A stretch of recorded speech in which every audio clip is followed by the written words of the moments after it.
My name is Matthew, and I'm 40 years old. And I can still remember the night my father forced me out of the family home like it happened yesterday. People say you never forget the moment your life changes forever. And that night, standing on the porch with a backpack and nowhere to go, was mine. I had grown up in that house, played in its yard, celebrated birthdays and Christmases under its roof. It was supposed to be the place where I was always welcome. But my father made sure I understood it wasn't mine anymore, that I was 21 then, barely out of school, still trying to figure out who I was. My father, a man of sharp words and harder hands, always believed in tough love, though to me it rarely felt like love. He had been strict my entire childhood, the kind of man who thought emotions were weaknesses and respect was earned only through obedience. I tried to live up to his standards, but nothing was ever enough. If I got a B instead of an A, he'd shake his head and say, "Good, but not good enough." If I landed a job, he'd ask, "Is that the best you can do?" His words became the soundtrack of my youth. Constant criticism, never approval. The fight that led to me being kicked out started small, like most family wars do. I had just lost a job at a warehouse after the company downsized, and I came home with a mixture of shame and exhaustion weighing me down. My mother tried to comfort me, but my father was merciless. "You're lazy," he spat, slamming his fist against the table. "You can't even hold down a simple job? You're a failure, Matthew." I snapped. Years of holding back my anger erupted all at once. "I'm not lazy. I work my ass off every day in that place, and it wasn't my fault they shut down. But you wouldn't understand, because nothing I ever do is good enough for you." The room went silent for a moment, the words hanging heavy in the air. My father's face turned red, his eyes narrowing into slits. "Get out," he said coldly. "Tea first." I thought he meant leave the room.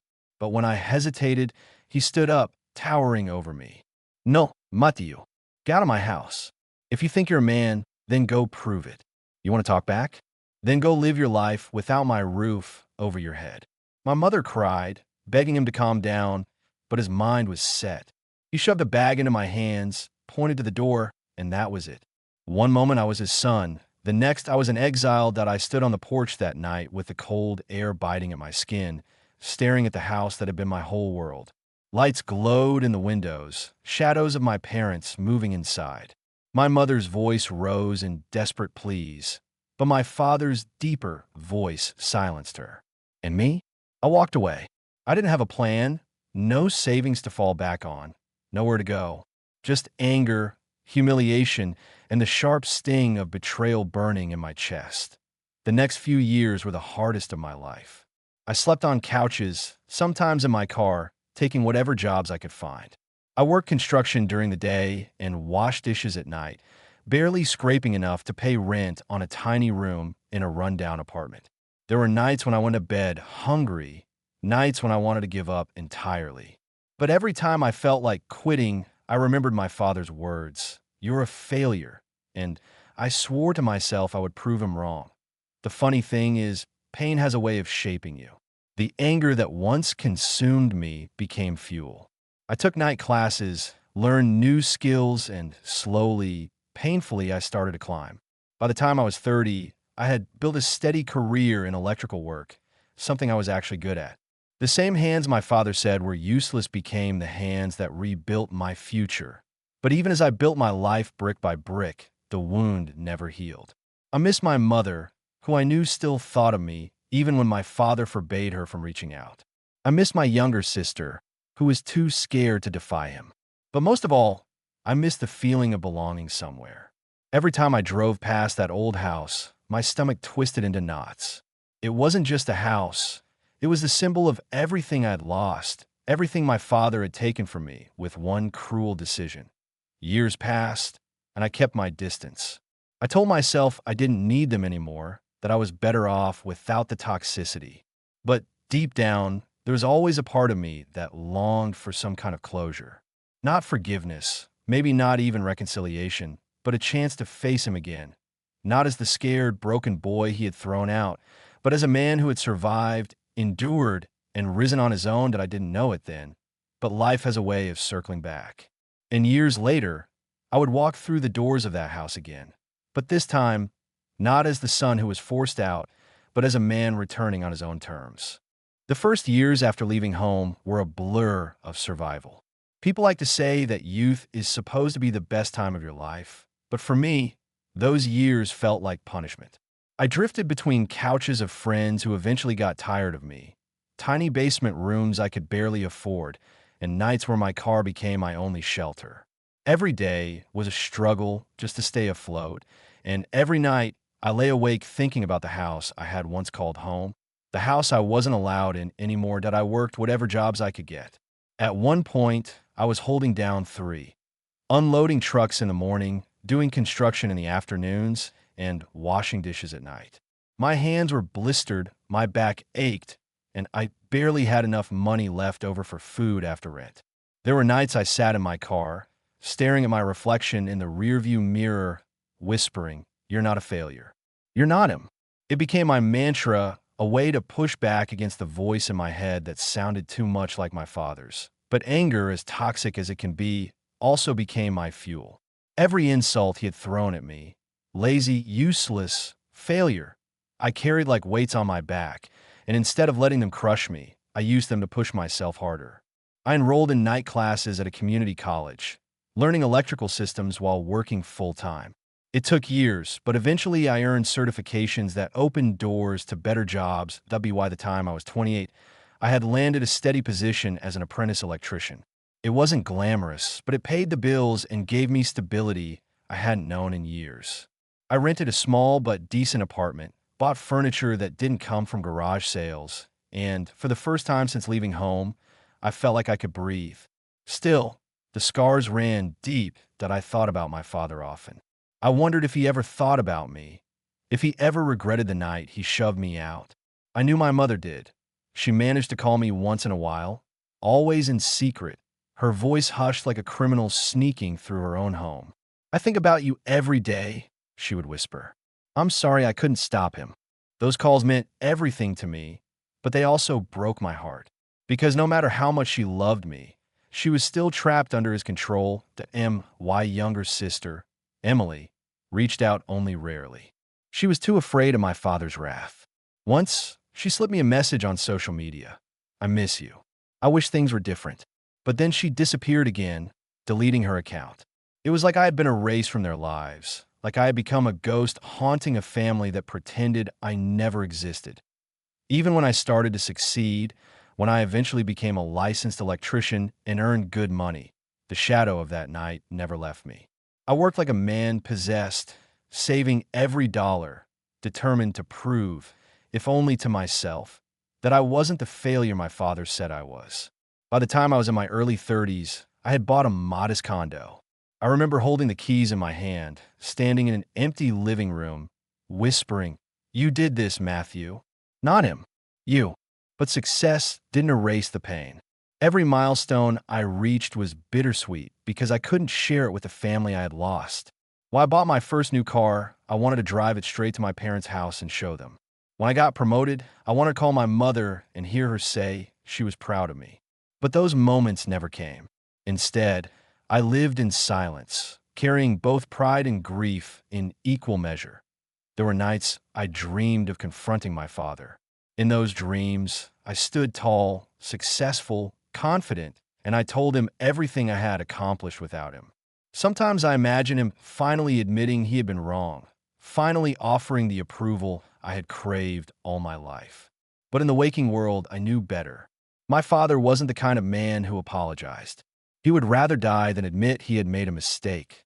The years passed, and life stabilized.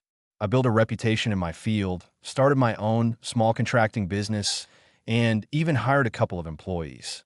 The boy who had once been tossed out with nothing was now a man with clients, bills, and responsibilities. I dated here and there, but trust was hard for me. Relationships fizzled because I always kept people at arm's length. I had learned early that the people closest to you could hurt you the most. Still, despite everything, I couldn't shake the pull of the past. Every time I drove through my old neighborhood, I slowed down when I passed the family home. I'd see the same shutters, the same porch, the same yard where I once played catch with my sister. Sometimes I caught glimpses of my father outside, older now, his shoulders hunched but still carrying that same rigid posture.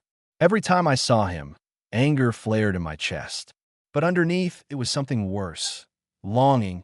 A longing for the approval I had never gotten, for the love that had always felt just out of reach. One night, sitting in my condo with a glass of whiskey in hand, I realized something. I had built everything I had in defiance of him, but I was still letting him control me.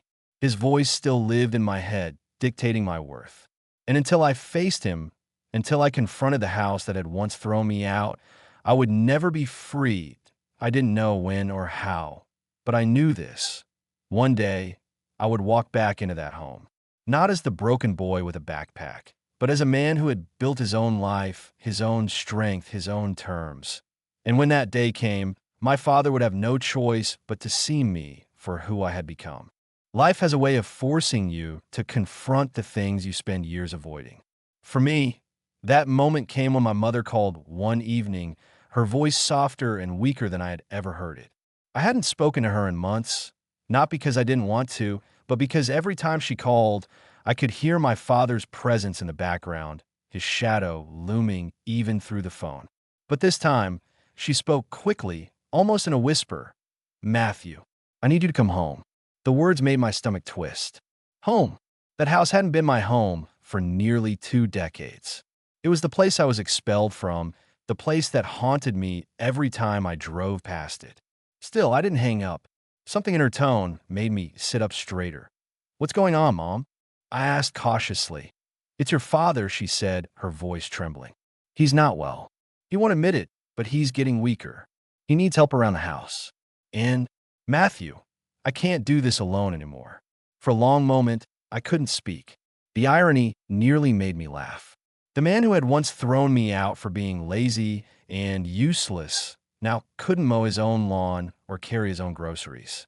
The man who told me to prove myself without his roof was now struggling under that very same roof.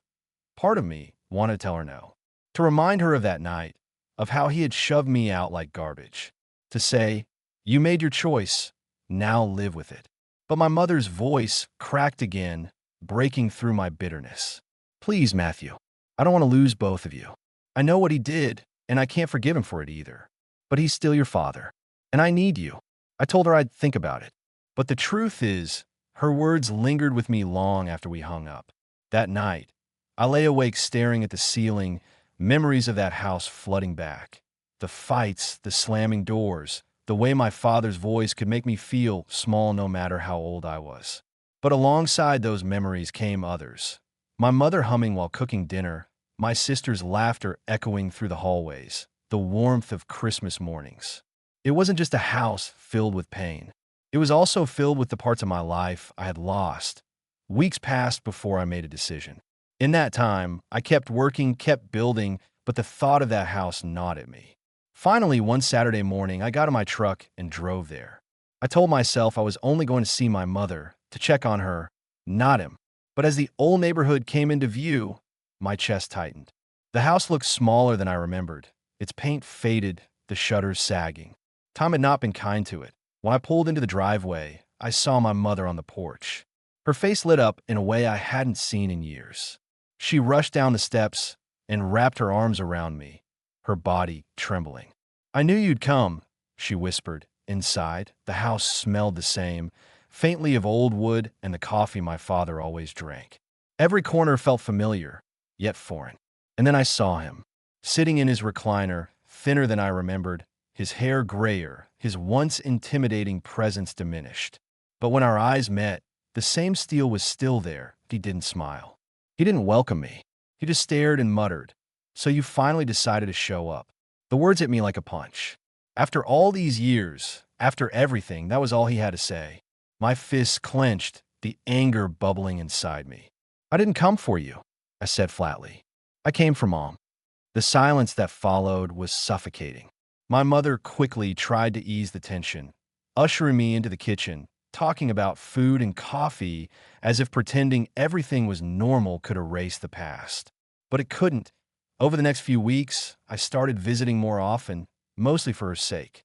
I fixed the leaky faucet, patched holes in the drywall, mowed the lawn that had grown wild.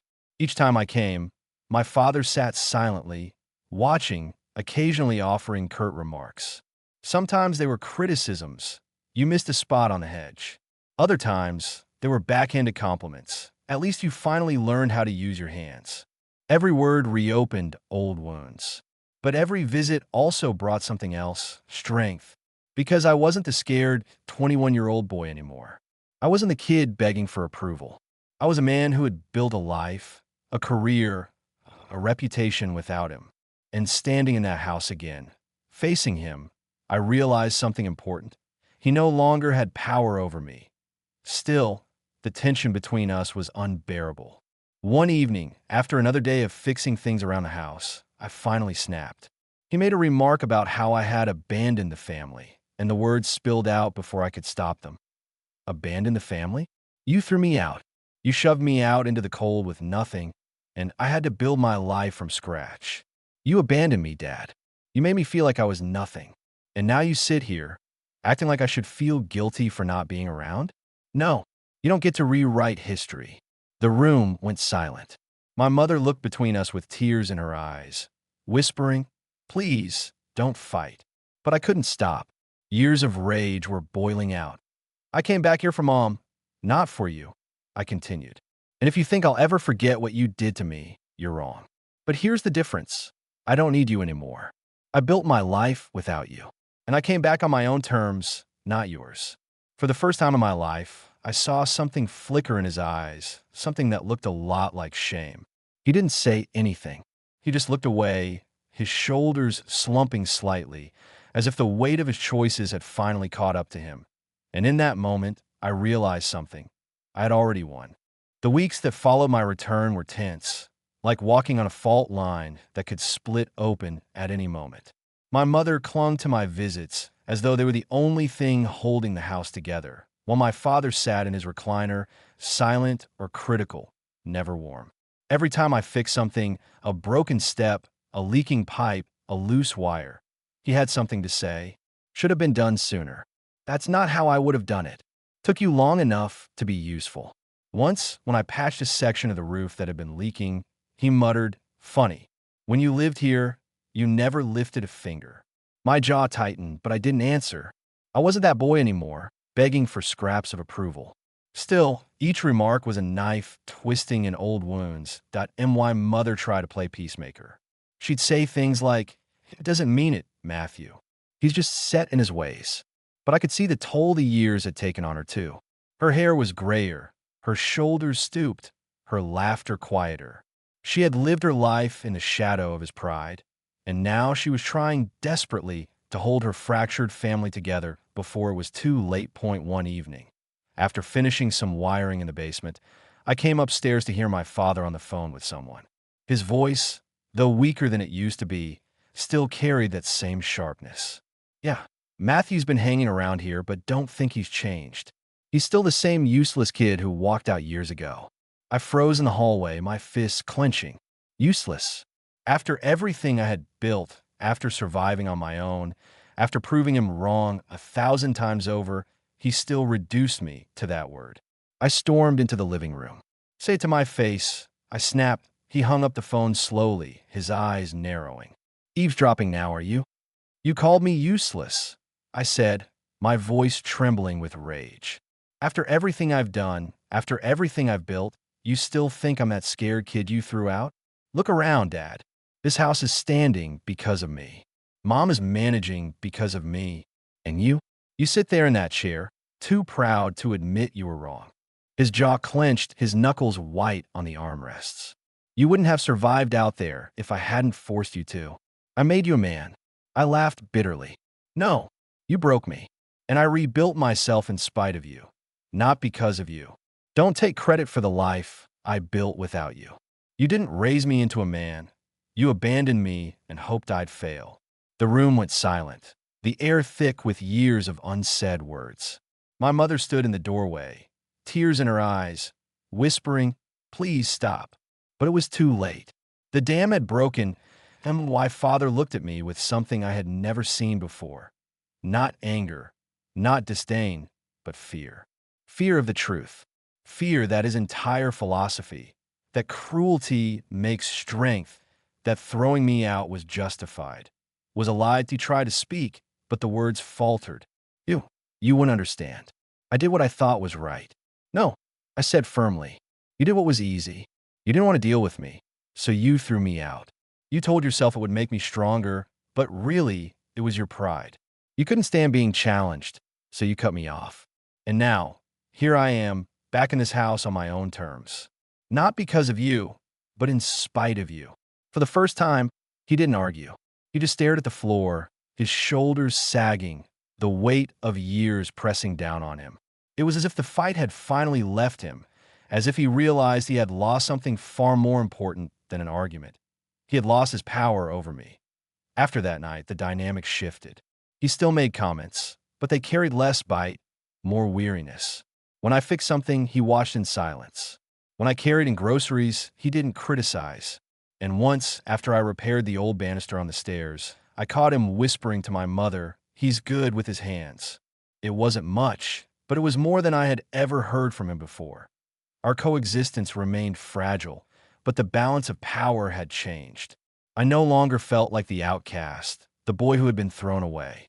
I was the man who had returned, not seeking approval, not begging for acceptance, but standing tall in the very place I had once been cast out.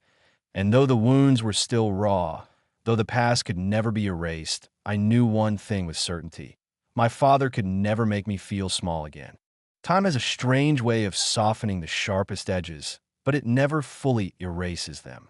The weeks I spent back in the family home were a mixture of closure and torment, each visit peeling back layers of memories I had buried deep.